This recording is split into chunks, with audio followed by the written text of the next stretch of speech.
Supernova, melanjutkan cerita dari episode sebelumnya ya. Semoga kalian suka. Di episode sebelumnya, Xiaoyan yang baru saja memasuki rumah Xiao, dia mendapati sesosok merah datang dengan kecepatan tercepat. Dan tinju yang datang tanpa peringatan apapun mengarah ke wajahnya. Tapi dengan kekuatan Xiaoyan saat ini, dia hanya perlu menggunakan pikirannya sedikit untuk menghentikan tinju tersebut. Sosok merah itu mengerang dan berjuang sekuat tenaga. Tapi dia mendapati bahwa tubuhnya tidak bisa digerakkan sama sekali. "Cailin, lama tidak bertemu. Mengapa kamu masih nakal?" ucap Xiaoyan. "Sialan, jika tahu seperti ini, ratu ini akan membersihkanmu sejak di benua Doki," ucap sosok merah itu yang ternyata adalah Cailin. Detik berikutnya suara seperti bel perak juga terdengar di belakang Xiaoyan. "Kakak Cailin, lama tidak bertemu," ucap Sun Er yang tiba-tiba muncul di belakang Xiaoyan. Dan kehadirannya mampu mencairkan suasana. "Sun Er," ucap Cailin. Setelah berbicara, dia mendorong lengan Xiaoyan menjauh dan bergerak menghampiri Sun Er dengan senyum lembut di wajahnya. Selain itu di belakang mereka saat ini ada juga Hinglin dengan malu-malu melangkah maju. "Kemarilah, kenapa kamu masih tampak gugup setelah semua yang terjadi?" ucap Xiaoyan secara alami mengerti perasaan Hinglin. Sebelum Hinglin bisa bereaksi, Xiaoyan mengambil lengannya dan membawanya ke dalam pelukannya. Xiaoyan mengeluarkan jepit rambut sisik hijau, lalu menempatkannya di beberapa titik rambut Hinglin. "Aku pikir ini cocok untukmu. Sekarang kamu terlihat lebih cantik," ucap Xiaoyan. Pipi Hinglin langsung memerah dan dia menatap Xiaoyan lalu berkata, "Terima kasih suamiku," ucap Hinglin. Sebutan ini sepertinya sudah lama berlalu, tapi Hinglin masih belum terbiasa. Dia masih secara tidak sadar ingin memanggilnya Tuan Xiaoyan. Di sisi lain, tepat ketika Xiaoyan merasa santai dengan istrinya, tiba-tiba saja terdengar keributan di belakang. "Xiaoyan, ada orang cabul di sini," teriak suara itu yang ternyata adalah Xiaozan. Pada saat ini Xiaozan melihat seorang pria dengan alis pedang dan mata bintang muncul di kerumunan. Apa yang membuat Xiaozan berteriak adalah pria yang menurutnya asing itu tiba-tiba memeluknya dengan keras. "Xiaozan, siapa yang kau sebut cabul? Bicaralah," ucap pria dengan wajah tampan itu tiba-tiba tidak terima. "Kamu cabul, kita semua laki-laki. Kamu menyentuh tanganku dan memelukku, bukankah itu cabul? Belum lagi siapa kamu? Aku tidak mengenalmu," ucap Xiaozan mengelak dengan marah. Dipeluk oleh seorang pria membuatnya merasa seperti ternodai. Hei, kamu bocah bau beraninya tidak mengenaliku. Sungguh terkutuk. Sepertinya aku perlu mengajar kepalamu dulu agar kamu mengingatnya," ucap pria dengan wajah tampan itu sangat tidak berdaya. Semua orang di tim Fearless memandangnya dengan aneh, dan mereka semua menggelengkan kepalanya seolah-olah memang tidak kenal. Suaranya memang akrab, tapi sepertinya kami benar-benar tidak mengenal satu sama lain. Dalam ingatanku, aku tidak pernah memiliki teman pria yang mirip wanita. Aku tidak menyangkal bahwa kamu sangat tampan, namun aku masih normal dan kamu jangan pernah menyentuhku, ucap Xiaozan. Molly Storm dan Nan Erming mengangguk setuju ketika mereka mendengar kata-kata itu. "Tunggu dulu, bukankah suaranya seperti Zheng?" ucap Hing Mo-er, mengerutkan keningnya dan berpikir sejenak. "Sial, itu benar-benar dia. Aku ingat, suaramu sangat mirip dengan kerangka menjijikkan yang suka melihat pakaian dalam orang lain," ucap Hing Mo-er menampar dahinya setelah ingat. Ekspresi wajah Zheng Hui yang tampan tiba-tiba membeku. Dia tidak menyangka bahwa dia akan memiliki kesan seperti itu di hati semua orang. "Kerangka Zheng Hui," ucap semua orang akhirnya bereaksi. Sekarang mereka ingat bahwa di masa lalu Xiaoyan membantu Zheng Hui membentuk kembali tubuhnya.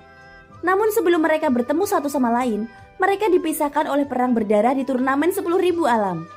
Ya, wajah tampan ini tidak lain adalah Zheng Hui. Xiaoyan secara alami mengetahuinya, tetapi dia sengaja tidak membuka mulutnya sampai semua orang mengenalinya sendiri. Setelah itu suara tawa besar memenuhi seluruh halaman rumah Xiao, dan Hing Mo-er terus menggoda Zheng Hui sebagai mantan pengintai celana dalam. "Hahaha, ini benar-benar kamu.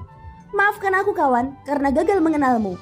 Tapi jujur kamu terlalu mirip perempuan," ucap Xiaozan langsung tertawa dan memeluk Zheng Hui. Yang terakhir terlihat suram dan terlihat tidak bahagia. Kata-kata Xiaozan bahkan lebih buruk. Tapi setelah beberapa saat, Zheng Hui terhibur. Semua orang terus tertawa dari waktu ke waktu, membuat rumah Xiao tampak sangat hidup. Suasana menggembirakan ini membuat semua orang seolah-olah telah kembali ke dunia sekuler. Kultivasi adalah masa kesepian yang panjang, bahkan membuat lupa diri sendiri. Hanya pada saat ini, tampaknya mereka benar-benar merasakan kebersamaan, kebahagiaan, dan persaudaraan. Pada saat ini sesosok cantik dengan baju putih ketat juga datang dari pintu. Ini sangat hidup, ucap sosok itu yang ternyata adalah Ding Yue. Ding Yue, hahaha, aku sangat merindukanmu, ucap King Mu'er segera menarik Ding Yue ke dalam pelukannya. Setelah itu mereka berpegangan tangan dengan gembira dan kilau muncul di mata indah mereka. Semua orang telah berpisah untuk waktu yang sangat lama dan mereka bahkan takut tidak akan pernah bertemu lagi. Aku tidak menyangka tim Fearless kita akan bertemu lagi suatu hari nanti, ucap semua orang tertawa dan menangis. Hanya mereka yang mengerti apa yang telah mereka alami dalam 1000 tahun terakhir untuk bisa keluar dari dunia bawah. Semuanya, silakan masuk. Xiaoqi sudah membuat meja besar berisi makanan lezat. Sekarang hanya menunggu semua orang, ucap Cailin berkata sambil tersenyum. Karena dia adalah istri Xiaoyan, secara alami Cailin juga menganggap semua orang sebagai satu keluarganya. Xiaoqi, ucap terkejut Xiaoyan. Mengetahui bahwa benua Dodi telah dihancurkan, Xiaoyan tidak menyangka bahwa Xiaoqi sudah berada di alam dewa kuno. Selain Xiaoqi, ada juga beberapa teman lamamu. Mereka semua menunggu, ucap Cailin. Xiaoyan menganggukkan kepalanya, kemudian mengambil langkah besar berjalan menuju paviliun. Berjalan ke halaman belakang paviliun, terlihat beberapa wanita yang sibuk menata makanan lezat di meja besar. Tuan muda Xiao, ucap sesosok yang duduk di kursi meja panjang. Li Xiaolong, ucap Xiaoyan dipenuhi keterkejutan. Setelah itu matanya memindai setiap sosok yang duduk di kursi meja panjang. Lang Tian, Jing Wuchen, Hu Fei, Hian Ning, ucap Xiaoyan saat melihat sosok-sosok yang dikenalnya. Raut wajah Xiaoyan tidak lagi bisa digambarkan sebagai keterkejutan. Selain kebahagiaan, ada juga perasaan campur aduk di hatinya. Kenapa? Apakah kamu bahkan melupakan gurumu yang tua ini? Ucap Yao Lao juga ada di antara kursi meja panjang. Yao Lao perlahan berdiri dan mendatangi Xiaoyan dengan senyum di wajahnya. Guru, kamu juga ada di sini. Ucap Xiaoyan melangkah maju dalam 2 langkah dan berlutut dengan 1 kaki. Nak, sudah lama sejak orang tua ini tidak melihatmu. Sebagai seorang guru, aku sangat merindukanmu, ucap Yao Lao membantu Xiaoyan yang berlutut dengan 1 lutut untuk berdiri. Xiaoyan yang berdiri mengangkat kepalanya dan kemudian dia melihat sekelilingnya. Mata semua orang sepertinya terfokus padanya. Pada saat ini aura Xiaoyan tiba-tiba melonjak. Keabadian Kaisar langkah keempat. Apakah ini arti dari aku menjadi lebih kuat? Ucap dalam hati Xiaoyan. Matanya menunjukkan emosi dan tekad. Hanya pada saat ini hati Dao Xiaoyan yang terguncang benar-benar sekokoh gunung. Tentu saja tidak ada orang yang berdiri di pavilion saat ini yang dapat merasakan perubahan aura Xiaoyan. Itu karena bagi mereka kekuatannya terlalu kuat. Hanya sosok Yueli yang menemukan bahwa Xiaoyan secara tidak terduga telah mengalami terobosan. Nyatanya Xiaoyan sendiri merasa bahwa ini adalah keberuntungan yang diberikan kepadanya oleh semua orang di tim Fearless. Tetapi Xiaoyan tidak berpikir bahwa dia akan langsung menerobos ke langkah keempat keabadian Kaisar. Tampaknya setelah menerobos ke ranah keabadian Kaisar, Xiaoyan telah menyadari bahwa meningkatkan kekuatannya tidak lagi membutuhkan sumber energi dalam jumlah besar seperti sebelumnya. Dalam kultivasi keabadian Kaisar, yang paling utama adalah didasarkan pada keberuntungan seseorang. Itu sangat mempengaruhi perubahannya. Dan yang kedua adalah keadaan pikirannya sendiri. Nyatanya tingkat keberuntungan Xiaoyan terlalu tinggi.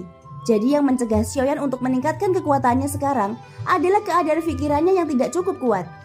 Maka dari itu dia membutuhkan sesuatu untuk mendukung keberuntungannya yang kuat. Adapun keberuntungan dan keadaan pikiran, keduanya memang terdengar sederhana.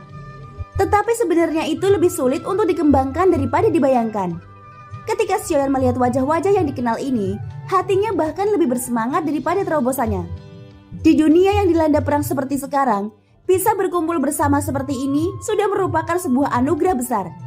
Nak, biarkan gurumu ini melihat tingkat apa yang sudah kamu capai sekarang. Mari kita bicarakan dengan hati-hati, ucap Yao Lao sambil tersenyum menatap Xiaoyan. Xiaoyan mengangguk dan kemudian menceritakan secara menyeluruh kepada gurunya. Meskipun Xiaoyan sudah sangat kuat, dia tetap memperlakukan Yao Lao sebagai seorang guru dan sebagai orang tuanya. Halaman pavilion rumah Xiao yang mereka tinggali sangatlah besar, dan semua orang duduk sambil mengobrol satu sama lain. Adapun Ding Yue, Sun Er, dan wanita lainnya, mereka masuk ke dalam dan sibuk menyiapkan makanan ringan untuk semua orang. Suasananya sangat hidup dan benar-benar menenangkan. Wajah Xiaoyan sudah lama tidak dipenuhi dengan senyuman yang begitu tulus. Tentu saja bukan hanya Xiaoyan yang merasa bahagia, tetapi seluruh tempat di sini dipenuhi dengan canda tawa. Sepertinya hanya pada saat inilah tubuh dan pikiran semua orang benar-benar bisa rileks. Semua orang yang ada di sini minum anggur berkualitas tinggi, makan makanan ringan yang enak dan lezat, dan berbicara sepanjang malam. Tentu saja anggur dan cerita selalu menjadi pasangan yang sempurna dalam setiap perkumpulan. Setelah beberapa hari kemudian, kegembiraan di pavilion itu berangsur-angsur mereda. Di bawah kepemimpinan Zheng Hui, tentu saja Xiaozan, Molly Storm, dan Nan Erming telah menghilang. Mereka akhirnya memiliki kesempatan untuk keluar dan bermain. Secara alami mereka tidak akan melewatkan kesempatan seperti itu. Meskipun mereka dengan ramah mengundang Xiaoyan, jelas bahwa Xiaoyan tidak bisa keluar dari situasinya. Itu karena istri-istrinya yang sudah lama tidak bertemu dengannya tidak akan menunjukkan belas kasihan apapun. Adapun yang lain, mereka semua tidak tinggal di pavilion terlalu lama dan memilih untuk berjalan-jalan. Tempat paling populer di alam dewa kuno adalah arena pertarungan dewa. Di sana ada semburan sorakan setiap harinya. Itu karena akan ada hadiah yang berbeda setiap harinya dan menarik semua orang untuk bergabung. Setiap orang yang beruntung akan dapat memenangkan hadiah dalam pertempuran. Selain itu di alam dewa kuno juga terdapat arena lelang yang sangat megah. Selama ada manusia, pasti akan ada transaksi barang termasuk senjata yang luar biasa. Tentu saja bagi alam dewa kuno, ini juga merupakan siklus hidup yang baik. Selain mengurangi pasar yang kacau, juga menghindari beberapa keluhan serta pertengkaran pribadi. Namun alam dewa kuno masih kekurangan tempat untuk berlatih. Misalnya di aliansi abadi sebelumnya. Ilusi yang ditinggalkan oleh Xiaoyan dapat membantu semua orang untuk meningkatkan kekuatan mereka lebih cepat. Dan pada saat yang sama, itu juga akan menjamin tingkat daya saing yang lebih tinggi. Hanya ketika ada kompetisi, maka akan ada kultivator yang lebih kuat. Pada saat ini setengah bulan telah berlalu, terlihat wajah Xiaoyan menjadi pucat pasi. Sedangkan di pavilion ada semburan tawa dari para wanita. Dari semua orang yang sedang bersuka cita, hanya Xiaoyan yang sedang duduk di kursi goyang sambil berjemur di bawah sinar matahari. Wajahnya tampak kosong dan tanpa ekspresi. 6 istrinya yang cantik seperti Sun Er, Cailin, Hinglin, Zhenyi, Hingmu Er, Xiaoqi, semuanya berkumpul di sini. Adapun apa yang dialami Xiaoyan, hanya dia yang tahu. Namun Xiaoyan sudah menjadi keabadian kaisar, dan dia dapat pulih dengan sedikit pengisian ulang. Sementara Xiaoyan sedang menikmati waktu nganggurnya, tiba-tiba saja cahaya biru berkedip di atas cincin. Xiaoyan melihat kedipan sinar biru tersebut. Dengan pikirannya, sebuah tablet giok biru muncul dari cincin penyimpanan. Xiaoyan teringat alam dewa kekacauan.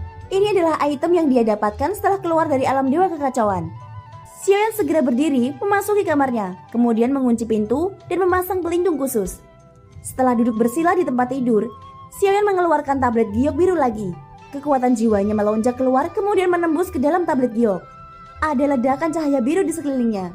Hal pertama yang dirasakan Xiaoyan adalah jiwanya secara paksa ditarik oleh kekuatan yang sangat besar. Namun rasa pusing ini tidak berlangsung lama sebelum Xiaoyan merasa ada sesuatu yang keras di bawah kakinya. Ketika dia melihat ke bawah, dia menemukan bahwa dia sudah berada di atas platform batu yang tertulis angka 9. Kabut biru di depannya dengan cepat menghilang, dan Xiaoyan sekali lagi datang ke ruang alam dewa kekacauan. Pemandangannya masih sama seperti sebelumnya. Total ada 9 platform batu bundar yang mengambang, dan Xiaoyan terletak di salah satu platform tersebut, yang mana secara kebetulan berada di sisi berlawanan dari platform batu nomor 1. "Oh, aku tidak menyangka kamu yang pertama datang kali ini," ucap sosok nomor 1 menyambut Xiaoyan yang baru saja muncul. "Terima kasih atas bantuanmu terakhir kali," ucap Xiaoyan. "Jangan berterima kasih padaku. Kita masing-masing mendapatkan apa yang dibutuhkan," ucap sosok nomor 1. Seiring berjalannya waktu, sosok-sosok biru lainnya juga datang berkumpul, dan mereka menempati posisi sesuai kode mereka sendiri. Sosok nomor 1 memimpin situasi keseluruhan, dan semua orang tahu aturannya dengan sangat baik. Jadi sebelum nomor 1 berbicara, semua orang memilih tetap diam. "Baiklah, semua orang sudah ada di sini. Jadi mari kita mulai," ucap sosok nomor 1.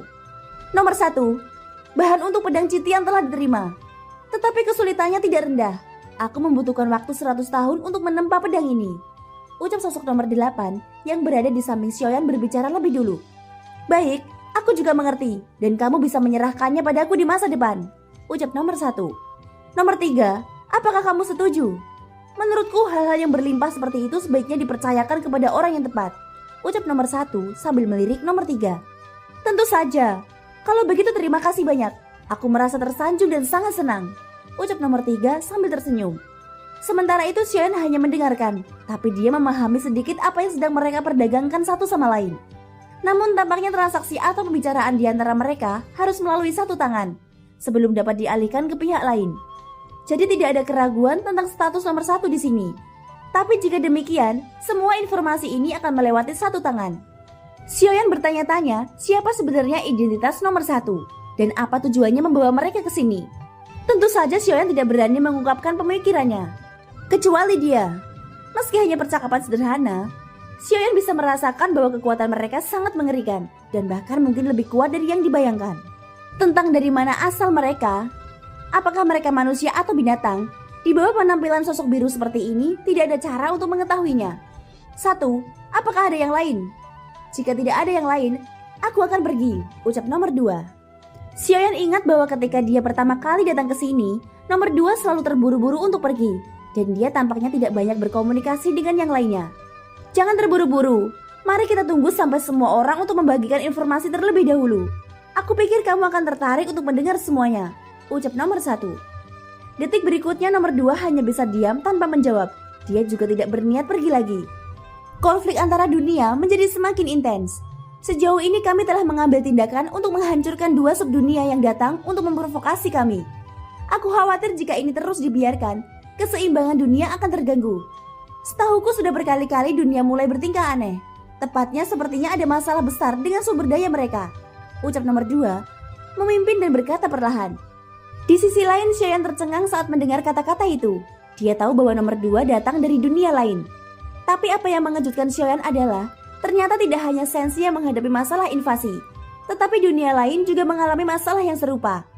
Memang benar, beberapa tatanan dunia runtuh dan sumber dayanya menjadi tidak seimbang. Seperti yang dikatakan Raja, kekacauan baru saja dimulai dan semua dunia tidak bisa menghindarinya, ucap nomor 1 menambahkan. Jika seperti itu, apakah bahkan dunia Dewa 9 Langit menghadapi masalah seperti invasi? Ucap nomor 3 berbicara dengan nada polos. Apakah kamu bodoh atau berpura-pura bodoh? Di era kekacauan, tidak ada dunia yang bisa selamat, ucap nomor 2. Adapun Xiaoyan, setelah mendengarkan, dia mengetahui tentang dunia baru yang disebut dunia Dewa 9 Langit. Dari mana dan informasi yang diberikan oleh Stan, dia merasa bahwa dunia Dewa 9 Langit pastinya sangat kuat. Hei, tenanglah. Kalau begitu sekarang giliranmu nomor 3. Sepertinya masing-masing dari kita perlu berbagi informasi, ucap nomor 1. Aku tidak tahu terlalu banyak. Biarkan aku mengatakannya secara singkat. Sejauh yang aku tahu, dunia pegunungan dan lautan terbagi menjadi 2 faksi. Mereka adalah faksi naga dan faksi binatang. Tapi sepertinya ada konflik yang tidak dapat diselesaikan, sehingga membawa dunia tersebut ke dalam kekacauan tanpa akhir. Berbagai harta yang sangat melimpah telah muncul di sana. Sampai akhirnya dunia Taisu juga berpartisipasi untuk mengambil keuntungan. Berbicara tentang dunia Taisu, mereka juga melancarkan invasi terhadap dunia Sensi. Tetapi kemajuan saat ini tampaknya tidak berjalan mulus. Apalagi aku mendengar bahwa di dunia Sensi, sosok makhluk tertinggi yang mereka agungkan telah kembali. Jika demikian, kupikir selanjutnya dunia Taisu akan berada dalam situasi yang sangat sulit. Baiklah, di atas adalah beberapa informasi yang aku tahu. Namun itu belum tentu akurat. Jadi semua orang bisa mempertimbangkannya lagi. Selain itu aku juga ingin meminta kepada salah seseorang di sini, bisakah seseorang memurnikan ramuan untukku? Aku akan menyediakan semua bahan obat serta resepnya untuk memurnikan pil ini. Dan semuanya akan diserahkan kepada nomor 1. Jika ada seorang dermawan yang berhasil memurnikannya dengan sukses, aku akan berterima kasih banyak. Atau aku akan menukarnya dengan nilai yang sama, ucap nomor 3 yang akhirnya menutup sesi berpidatonya. Dia menyebutkan 4 dunia sekaligus. Yang terpenting adalah bagian awalnya, yang mana ia mengatakan bahwa dirinya tidak tahu banyak. Jika informasi ini saja bisa disebut tidak tahu banyak, maka informasi yang Xiaoyan miliki pastinya lebih kosong. Xiaoyan benar-benar tidak tahu apa-apa tentang dunia selain dunia Sensi, dan justru semua berita yang dia dapatkan malah berasal dari sini. Semuanya, aku sudah lama mengasingkan diri, dan aku tidak punya berita untuk dibagikan. Jadi maafkan aku, ucap nomor 4 dengan singkat. Xiaoyan mengangkat alisnya. Dia awalnya masih memikirkan bagaimana menjawab. Sekarang dia telah menemukan cara untuk menghadapinya. Tentu saja jika Xiaoyan memilih untuk tetap diam sepanjang waktu, Xiaoyan mungkin tidak mendapatkan bantuan apapun. Seperti yang dikatakan nomor 3, dunia pegunungan dan lautan terbagi menjadi 2 faksi. Kedua belah pihak sudah banyak bertempur dan kerusakannya tidaklah kecil. Sekarang klan naga dan faksi binatang sedang merekrut orang-orang kuat untuk bergabung. Mereka tidak terbatas pada ras lain. Selain itu warisan Dewa Naga kuno, yaitu 7 bintang naga juga muncul di dunia pegunungan dan lautan. Naga raksasa King Suan, naga berkepala 3 bermata es, dan warisan klan naga kuno semuanya hadir. Itu memicu gelombang energi yang cukup besar di dunia pegunungan dan lautan. Sehingga sejumlah besar orang pun pergi ke sana untuk mencoba mendapatkan warisan mereka, ucap sosok nomor 5. Mendengarkan apa yang dikatakannya, dia memahaminya lebih baik daripada nomor 3.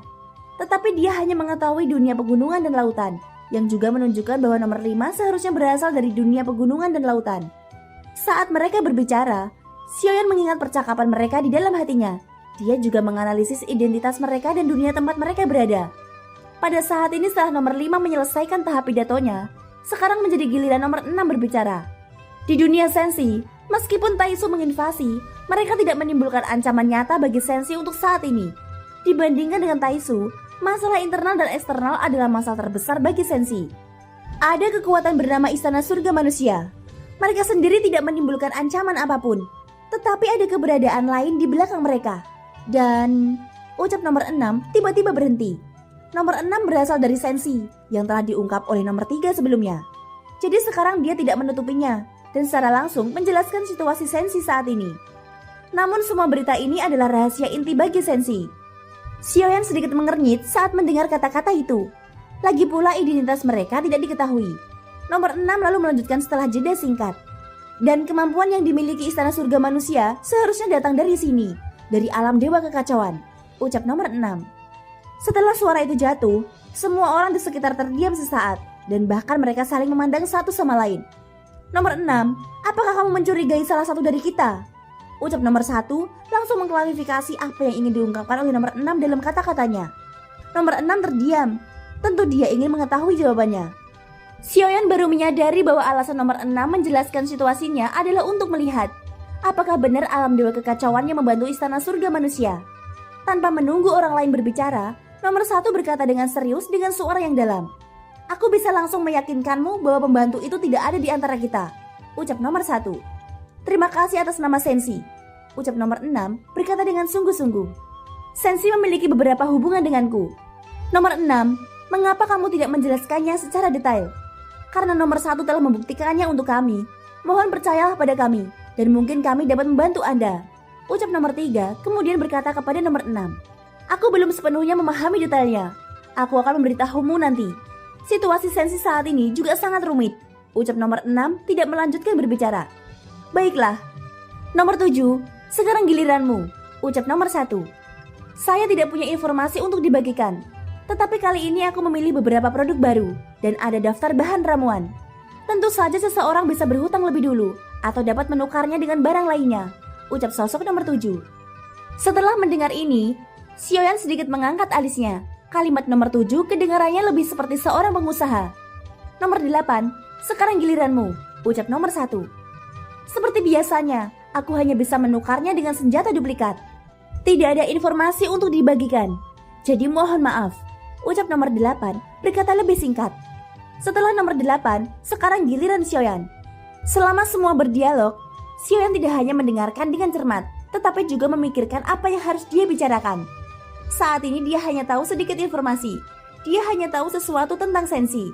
Dari obrolan mereka, Xiaoyan menganalisis identitas mereka satu persatu. Kecuali nomor 1 yang tidak bisa ditebak oleh Xiaoyan. Sisanya memiliki kesan samar di benaknya. Nomor 2 berasal dari dunia yang disebut dunia Dewa 9 Langit. Meskipun Xiaoyan belum pernah mendengarnya, itu seharusnya menjadi dunia yang sangat kuat melalui reaksi dan jawaban nomor 3. Nomor 2 tampaknya selalu ingin pergi, yang menunjukkan bahwa statusnya di dunia Dewa 9 Langit seharusnya tidak biasa, atau mungkin dia merupakan yang terkuat di dunia tersebut. Adapun nomor 3, meskipun kata-katanya sedikit lebih vulgar, dia masih berhati-hati. Dari gaya berbicaranya, nomor 3 harusnya seorang wanita. Hanya saja Xiaoyan tidak dapat memastikan dari dunia mana dia berasal. Tetapi dari apa yang dia katakan tadi, nomor 3 mengatakan bahwa dia memiliki hubungan baik dengan Sensi. Jelas mereka yang bisa datang ke sini tidak mungkin keberadaan biasa-biasa saja. Xiaoyan datang paling akhir, dia hanya mengandalkan analisis dan penilaiannya sendiri. Setelah mengklarifikasi situasi sesegera mungkin, Xiaoyan dapat menghindari mengatakan hal yang salah. Di tempat ini, jika Xiaoyan ingin bertukar petunjuk, dia harus membayar harga. Namun sayangnya dia tidak memiliki alat tawar-menawar yang berharga di tangannya. Adapun nomor 6, Identitasnya sangat mencurigakan. Jika dia tidak berbohong, dia pasti berasal dari Sensi. Mungkinkah dia sang ratu? Ucap dalam hati Xiaoyan. Tapi dari cara dia berbicara barusan, tidak terlihat seperti ratu kuil kuno. Masih ada perbedaan besar dalam gaya bicaranya. Dan cara menyelidikinya juga terlalu langsung. Jadi gaya akting ini sangat berbeda. Untuk sementara Xiaoyan tidak bisa menentukan identitas nomor 6. Namun dapat dipastikan bahwa nomor 6 seharusnya menjadi tentara yang bersahabat dan tidak akan menimbulkan ancaman apapun baginya. Sedangkan untuk nomor 7 dan nomor 8, nomor 7 tampaknya pandai melakukan transaksi. Tetapi transaksi yang dilakukannya menjangkau dunia yang sudah cukup mengerikan. Jadi masing-masing dari setiap orang di sini sebenarnya memiliki kekuatannya sendiri. Nomor 9, kamu datang ke sini paling lambat. Dan kamu seharusnya mengerti sedikit setelah memikirkannya. Kami berkumpul di sini terutama untuk berbagi dan bertukar. Jika menurutmu ada informasi yang berharga, kamu dapat membicarakannya. Bicaralah dengan bebas dan dapatkan apa yang kamu butuhkan. Ucap nomor 4. Jelas mereka masih cukup tertarik dengan pendatang baru, apalagi Xiaoyan sebelumnya tidak mengungkapkan apapun. Semakin misterius identitasnya, semakin banyak orang yang tertarik padanya. Saat ini tidak ada informasi yang berguna untuk dibagikan. Ucap Xiaoyan masih memutuskan untuk memilih menyembunyikan identitasnya. Dengan kekuatannya saat ini, paparan apapun akan sangat berbahaya. Meskipun nomor 6 milik Sensi, jika Xiaoyan mengekspos dirinya sebelum identitas nomor 6 terungkap, itu akan menjadi ancaman terbesar bagi Xiaoyan. Setelah suara Xiaoyan keluar, mereka semua terdiam. Sepertinya mereka semua masih berharap Xiaoyan bisa mengatakan sesuatu. Namun ada satu hal yang ingin aku ketahui. Apakah aku boleh bertanya? Ucap Xiaoyan berbicara lagi ketika semua orang diam. Berbicaralah dengan bebas. Anda dapat mengajukan pertanyaan apapun. Tentu saja kami juga dapat memilih untuk tidak menjawab.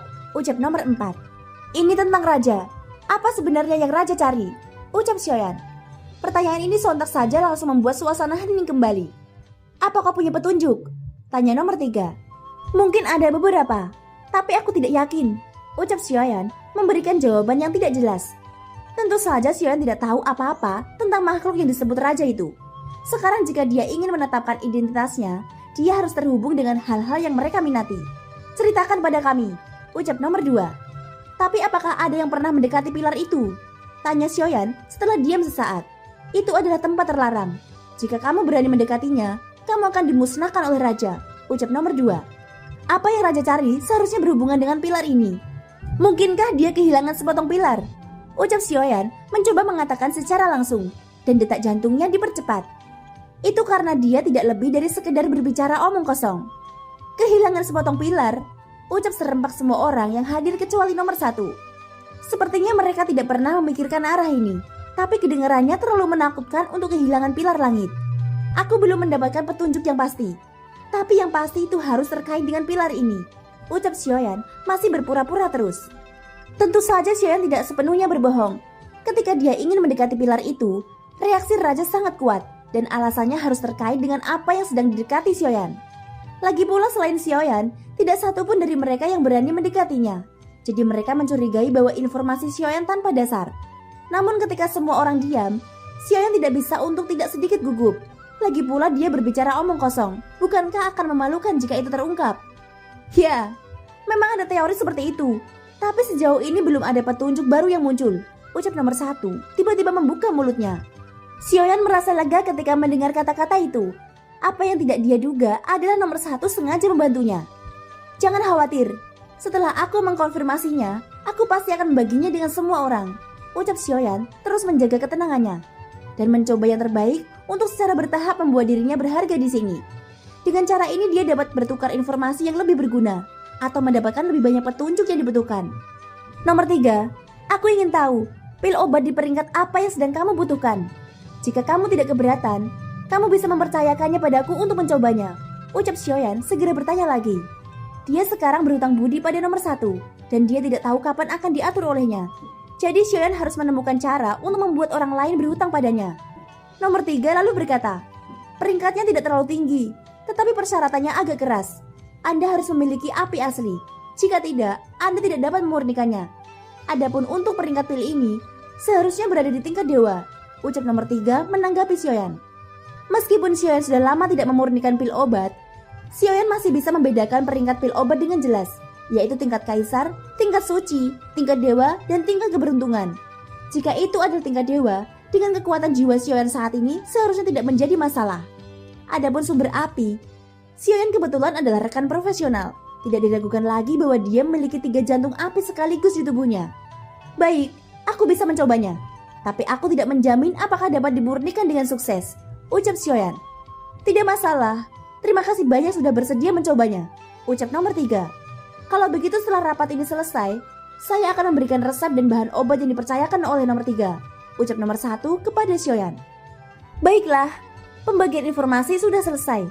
Saya tidak tahu apakah Anda memiliki sesuatu untuk ditambahkan, ucap nomor 1 kembali. Dia memimpin keseluruhan situasi, dan setelah menunggu beberapa saat, tidak ada dari mereka yang menjawab. Sekarang mereka yang sedang terburu-buru bisa pergi dulu, ucap nomor 1. Seperti yang diharapkan, sosok nomor 2 merupakan yang pertama kali menghilang duluan. Kemudian diikuti nomor 3, nomor 4, nomor 5 dan seterusnya. Dalam sekejap mata, 8 sosok menghilang satu demi satu, dan sekarang hanya ada Xiaoyan dan sosok nomor 1 di sini. Apakah kamu masih tidak tahu bagaimana cara pergi? Ucap nomor 1 langsung mengerti kesulitan Xiaoyan. Ya, ucap Xiaoyan tidak menyembunyikan apapun. Ada titik cahaya biru di tengah tubuhnya. Kamu bisa pergi dengan menuangkan pikiranmu ke dalamnya, ucap nomor 1 akhirnya menjelaskan kebingungan Xiaoyan. Aku punya beberapa pertanyaan. Bisakah aku bertanya? Ucap Xiaoyan berkata dengan senyum masam. Dia sudah berhutang 2 bantuan pada nomor 1, dan sekarang mengajukan pertanyaan lagi akan terlalu memalukan. Nomor 1 lalu berkata, baiklah, aku akan membuat pengecualian untukmu. Ayo tanya. Ucap nomor 1 jelas mengerti kesusahan Xiaoyan. Kamu tahu identitasku kan?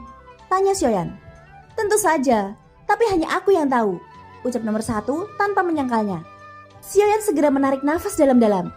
Xiaoyan tidak bisa menebak identitas nomor 1, dan bahkan lebih mustahil untuk mengetahui apa tujuan mengumpulkan semua orang di sini. Apakah kita saling kenal? Tanya Xiaoyan lagi. Setelah mengajukan pertanyaan ini, Xiaoyan tidak bisa menahan nafas, merasa sedikit gugup di dalam hatinya. Tentu saja, ucap nomor 1 suaranya keluar lagi. Mendengar itu nafas Xiaoyan langsung tersendat. Namun saya tidak boleh memberitahu Anda identitas saya. Anda akan mengetahuinya sendiri di masa depan, ucap nomor 1 melanjutkan. Dia langsung menolak pertanyaan Xiaoyan tentang identitasnya. Dimengerti, ucap Xiaoyan juga memahami aturan di sini. Sejauh ini semua orang telah menyembunyikan identitasnya dengan sangat baik. Mereka hanya mengungkapkan paling banyak dunia tempat mereka berada. Lagi pula dunia sangat besar. Bahkan jika seseorang tahu di mana dunia mereka berada, masih sangat sulit untuk mencarinya. Sebelumnya kamu berhutang 2 hal padaku, dan sekarang aku punya sesuatu untuk ditanyakan. Kudengar Sensi melahirkan Su Jiujin. Aku butuh gigi, sisik dan tetes darah darinya, ucap nomor 1. Xiaoyan tertegun sejenak ketika mendengar itu. Apakah dia bahkan tahu tentang keberadaan Long Yan? Nomor 1 pasti sangat kuat, dan itu membuat hati Xiaoyan bergetar. Di dalam kesadaran Xiaoyan, dia tidak dapat mengingat di mana dia mengenal orang yang begitu kuat. Dan Xiaoyan menjadi lebih ingin tahu tentang siapa identitas nomor 1. Melihat bahwa Xiaoyan tidak menjawab, nomor 1 berpikir bahwa Xiaoyan merasa terlalu sulit atas permintaannya. Jangan khawatir, gigi dan sisiknya akan rontok secara alami. Mungkin saja kamu bisa menemukannya di beberapa rumah lelang. Adapun tetes darah, seharusnya tidak terlalu sulit untuk memintanya ketika kamu bertemu dengannya. Dan yang terpenting, itu tidak akan menyakiti Su Jiujin, ucap nomor 1. Oke, aku akan mencatatnya, ucap Xiaoyan tidak menolak.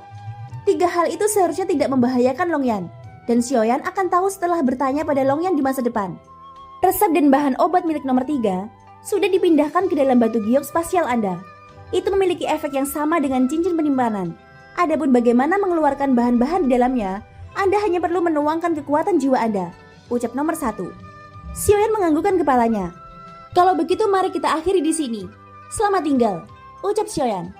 Setelah berbicara, cahaya biru berkedip di tubuh Xiaoyan, dan kesadarannya tenggelam ke dalam kelompok cahaya biru. Saat berikutnya Xiaoyan terbangun dari kenyataan dan masih memegang batu giok biru di tangannya. Thank you guys, sudah mendengarkan ceritaku sampai akhir. Semoga hari kalian menyenangkan ya. Oh ya, Mimin mohon maaf ya, karena update-nya sedikit lebih lambat, karena seperti biasa. Jadi butuh waktu sedikit lebih lama untuk mengolahnya, agar enak ketika didengar oleh Sobat Noba semua. Oke, ikutin terus kelanjutannya. Sampai jumpa dan bye-bye.